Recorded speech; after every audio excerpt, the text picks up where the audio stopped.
Well, it was a tale of two different Sundays for two of the NFL's up-and-coming quarterbacks. We've got Deshaun Watson helped the Houston Texans to a 31-24 road win over the Kansas City Chiefs, thanks to 3 total touchdowns. Now, the Texans have now won 4 of their last 5 games. Meanwhile, Watson's Kansas City counterpart, Patrick Mahomes, also had 3 touchdowns, but it just wasn't enough. So the Chiefs have now lost 2 straight games after winning their first 4. Joining me now from Los Angeles is Bill Reiter. He is the host of Reiter's Block on CBS Sports HQ. Great to see you, Bill. So it seems like the Texans and the Chiefs are heading in different directions, shall we say. So will the Texans keep up their winning ways, and can the Chiefs turn it around? I think the answer to both those things is yes. I am so in, Alex, on the Texans. And we've seen with Laramie Tunsil, the new offensive lineman that they brought in at the start of the season via trade, getting used to his role there and the protection that's resulted for Deshaun Watson, how dynamic the Texans' young star really is. You said it. He is one of the absolute best quarterbacks in the game. We know they have a really impressive defense. You put it all together, I think Houston's a Super Bowl contender. I've been high on them since the beginning of the season. I'm not ready to sell on the Chiefs. I know they've lost 2 in a row. I know people in Kansas City, where I used to live, are freaking out. They're going to have to figure out that defense. It's still bad. But the big difference is Mahomes doesn't have the mobility that he used to because of that ankle. It should heal. We think he's going to be okay. When he's 100%, I think, like the Texans, the Chiefs, again, will be one of the best teams in the NFL. All right, so let's move now to the NFC East, where we've got the 2 leaders of that division, the Cowboys and the Eagles. Both lost yesterday, so which team should be more worried?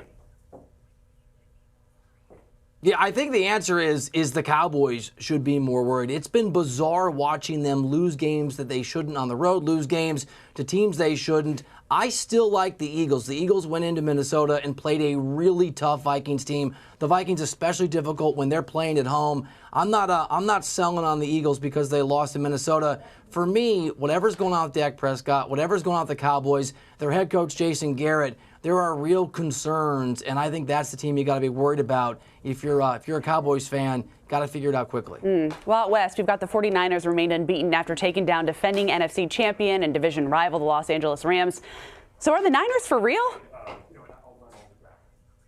I think they made a huge, that's an exclamation point. I know there were some doubters out there heading into that game because before they beat the Rams, the Niners had played teams with a combined record of 5-15.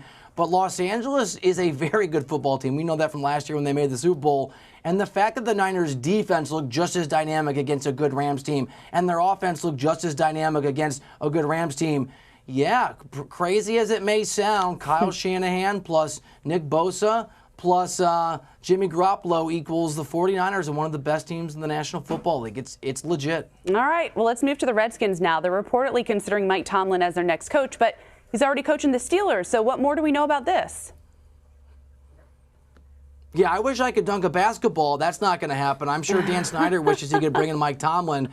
I'm not sure that Washington fans should get their hopes up, right? If wishes were fishes, we all be fed, or whatever the expression is. You got it. Everybody would like Mike Tomlin to coach their team because, right until this year, he was one of the few guys who had a winning record year after year after year after year. I understand the appeal for Dan Snyder, but one of the things the Steelers have always valued above everything else is consistency in coaching, consistency in culture. They're not going to get rid of Mike Tomlin. They're not going to trade Mike Tomlin unless something shocking happens and they change the course of how they build their football team in Pittsburgh.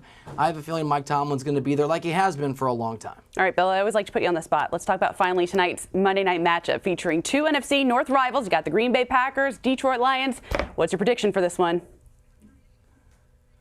All right, I like being on this. All right, Alex, so I've been a little hard on Matt Patricia there, the head coach in Detroit. He's obviously turned things around, but this is a Packers team that showed their mettle when they went down last week to Dallas and won that game. Aaron Rodgers and their new coach, Matt LaFleur, are still trying to figure things out, but the run game's coming along. That defense is legit. I'm not hating on Patricia. I'm not hating on you Lions fans. I just think the Packers will be too good at home. Give me Green Bay. All right. Bill Reiter, thank you so much. And don't forget that you can watch Bill's shows Reiter's Block live from Los Angeles. It's on every Monday through Friday at 5 p.m. Eastern only on CBS Sports HQ.